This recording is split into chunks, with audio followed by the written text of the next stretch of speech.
11ంటికి బయటకు వెళ్ళిండు. 11ంటికి బయటకు వెళ్ళి పిల్లలు ఉండి డాడీ ఫోన్ మమ్మీ ఫోన్ ఖరాబ్ అయ్యింది డాడీ, మమ్మీ ఫోన్ బాగా చేయించుకురా డాడీ అని అంటే మమ్మీ ఫోన్ ఇవి డాడీ అని అంటే ఫోన్ తీసుకొని బయటికి పోయిండు. మళ్ళా వస్తా డాడీ అనుకుంటా పోయిండు.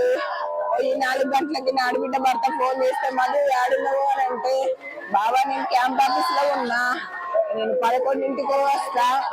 11ంటికి పోయినోడు 4 గంటల దాకా ఏం చేస్తున్నావు అని అంటే క్యాంప్ ఆఫీస్ లో పని ఉంది బాబా వస్తున్నా బాబా అని అన్నాడు.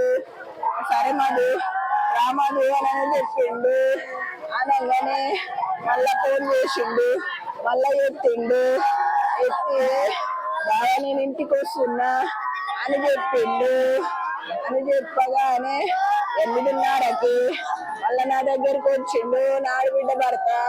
రాగానే మౌనిక మధు వచ్చిండా అని అంటే ఇంకా రాడు బాబాయి అనుకుంటున్నాను. ఇంటికే వచ్చిండు అనుకున్నా, అన్నం తిన్నాడు అనుకున్నా, ఇక వస్తాడేమో అనుకున్నా, ఇక రాలేదు. 2 సార్లు ఫోన్ చేస్తే ఒక్కసారి రింగ్ అయ్యింది. మళ్ళా ఫోన్ చేయి బాబాయి అని అంటే మళ్ళా రింగ్ అయ్యింది. ఇక ఫోన్ ఎత్తట్లేడు. మళ్ళా నాకు 2:30కి తెలిసింది. 12ంటికి రూరల్ పోలీస్ స్టేషన్ దగ్గరికి పోయినాము. మిస్ అయ్యిండా అని నా భర్త అని పోగానే మీరు ఎక్కడ ఉంటుర్రమ్మా అని అన్నాడు.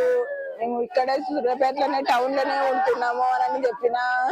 అయితే టౌన్ లోనే ఇవ్వండి అమ్మా పిటిషన్ అని అంటే మళ్ళీ రూరల్ పోలీస్ స్టేషన్ కాడికి టౌన్ లోకి వచ్చి పిటిషన్ ఇచ్చినాము. పిటిషన్ ఇవ్వగానే ఒక అర్ధగంట సేపటికి నన్ను నాడుబిడ్డ భర్తని తీసుకొని పోలీసులు తీసుకుపోయారు.